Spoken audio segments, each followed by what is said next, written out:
The vibration on the chest of the nylon string is very, very healthy, and I suppose like the people they use the meditation hari om with that.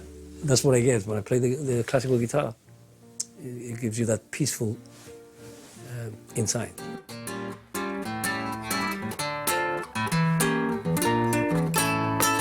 Summertimes I'd lied, been up the hill, I've been down the other side. I suppose my career really started as a musician when I was about 8 or 9. My two brothers had a band called HT and the Rock Beat, and they used to rehearse down in Humphreys. So I used to crawl down and see them practice and try and work out how they did it. So when my brothers left the guitars at home, I would try and pick this big guitar and try and copy what they were doing.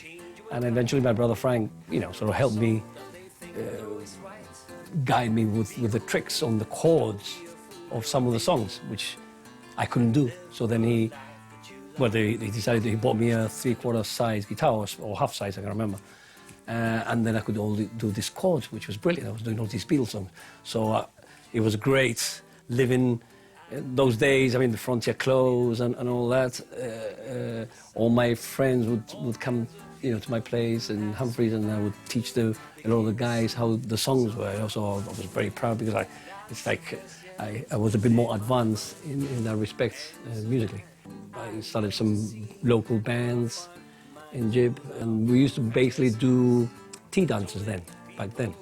I mean, the disco wasn't really into the scene, which was great. I mean, all the girls used to come and watch us play, so it was quite fun. All the tea dances in like the community centre, the Chimney Corner, even St. Michael's Cave. They used to do some little concerts there. So yeah, I go back since I was about 8 or 9. That's when I first started playing the guitar, really. In my mind, answers that I can't find a place there's that I love to see.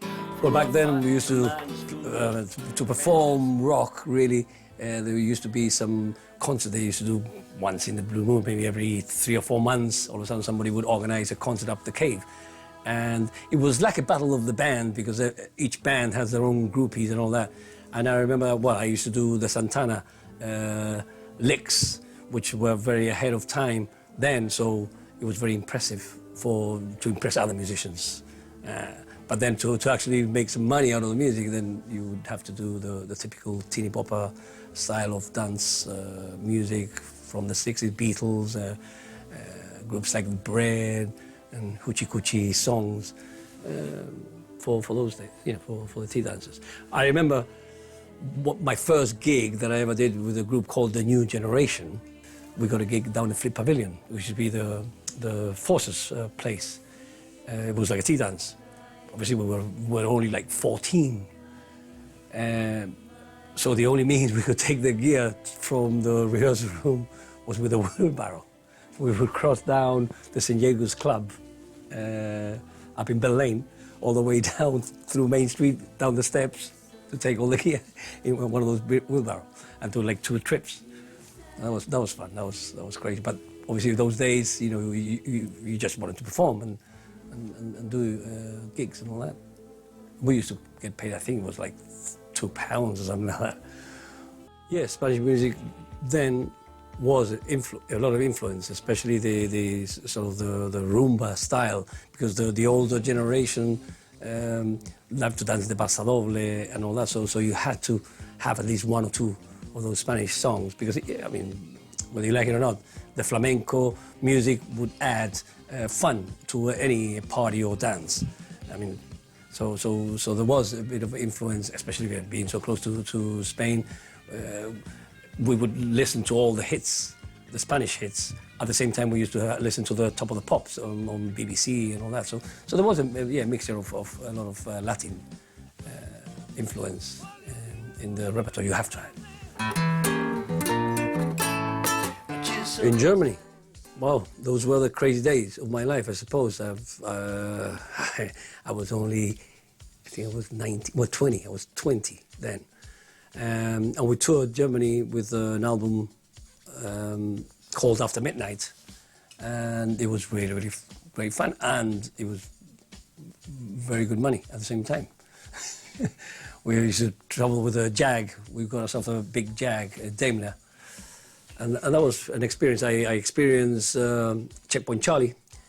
We recorded the album in Berlin, Hans Ariola Studios, and you could oversee the Berlin Wall with the tanks there. I think David Bowie recorded an album there just before we went, not to record the album. And driving, because I didn't know that Berlin, I mean, I probably said this before, but I didn't know that Berlin was in East Germany. For me, Berlin was in the middle of East and West Germany, and then it was in half. So it was really crazy driving. I said, oh, and we had to go through Checkpoint Charlie to drive to Berlin, to West Berlin, obviously. And I think it took us about 40 to 45 minutes drive, but you couldn't stop. You had to carry on. And driving up with my brothers, we said, oh, let's stop and get a drink. I was really thirsty. We just finished doing a gig like 200 miles and we were driving. So we pulled over and we came out of the car. As we came out of the car, like 4 motorbike police with machine guns. I shouted it. Well, we were like that. I was in the garage. You carry on. You can't stop. You can't stop. So we got back to the car. Wow, shit, that was close. And I remember tuning all the radio stations and all the songs that influenced the Americans, I suppose, and the British.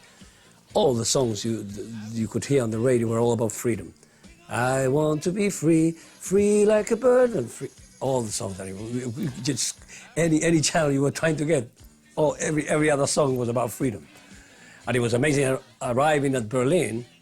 When we went into Berlin, it was all of a sudden this is crazy town. It reminded me like New York, I suppose, like a 24-hour life there. Everything buzzing, all the, compared to driving to the east, where all the cars were the same. All the American influence, wow, amazing. Crazy, crazy few days in Berlin. Quite a few really, really good young bands coming up that are fantastic. The songwriters are amazing.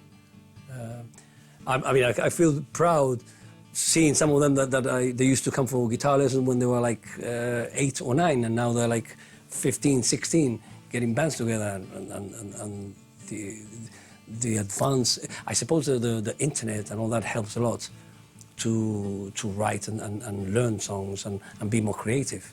And the recording facilities nowadays are amazing. You can record an album in a little laptop.